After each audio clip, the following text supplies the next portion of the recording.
আমার বোনের দুটো সাজকেই তোমরা এত ভালোবাসা দিয়েছো, তাই বিয়ের ভিডিওটা তো আমি তোমাদের সাথে শেয়ার করেইছি। এখন তোমাদের সাথে শেয়ার করতে চলে এলাম তার রিসেপশনের লুকটা। হ্যালো এভরিওয়ান, কেমন আছো তোমরা সবাই? আশা করি তোমরা সবাই খুব ভালো আছো। আমি মেকআপ আর্টিস্ট প্রিয়াঙ্কা রয় আবারও একটি নতুন ভিডিও তোমাদের সাথে শেয়ার করতে চলে এলাম। তো সেদিন ছিল আমার বোনের রিসেপশন, আর সেদিনকার ডেটটা ছিল 6ই ফেব্রুয়ারি। তো দেখো আমি তাকে কীরকম করে সাজাই। আমি প্রথমেই শাড়ি ড্র্যাপিং করে তাকে জিজ্ঞেস করে নিয়েছিলাম সে কীরকম সাজতে চায়। তো সে তো বলেছিল একটা গ্লোয়িং ডিউই বেস্টে চায় আর একটা ওপেন হেয়ারস্টাইল হবে। শুধু এতটুকুই ডিমান্ড ছিল, বাকি ও আমাকে ভীষণই ট্রাস্ট করে, তোমরা তো আগের ভিডিওতে দেখেইছো। বাকি সবটা আমার উপর ছেড়ে দিয়েছিল। তো সেদিনকারও আমরা খুব মজা করতে করতে কাজ করেছি। ওর সাথে দেখা হওয়া মানে প্রচুর কথা বলা, প্রচুর আড্ডা দেওয়া আর প্রচুর মজা।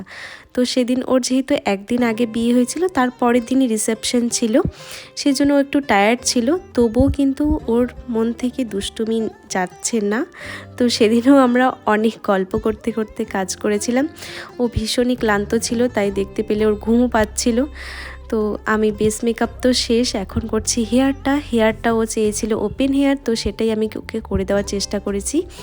কি মিষ্টি টাইনে লাগছে বলো দেখতে। হেয়ারটা এখনও পুরোপুরি কমপ্লিট হয়ওনি, তাতেই কতটা সুন্দর লাগছিল দেখতে। ও চেয়েছিল এরকম করেই শাড়িটা পরতে। তো আমি সবসময় চেষ্টা করি ব্রাইড যেরকম চায় আমি তাকে সেরকমটাই করে দেওয়ার চেষ্টা করি। এই হলো তার অল ওভার লুক। কি মিষ্টি টাইনে লাগছে, সামনে থেকে যে আরও কি ভালো লাগছিল জানি না ফোনে কতটা বোঝা যাচ্ছে। তোমরা কিন্তু অবশ্যই জানিও ওকে কেমন লাগছে। আর যারা ভাবছো তোমাদের স্পেশাল দিনে নিজেকে আরও সুন্দর করে সাজাবে, তোমরা কিন্তু অবশ্যই তোমাদের ডেটটা বুক করে নিও স্ক্রিনে দেওয়া নাম্বারে।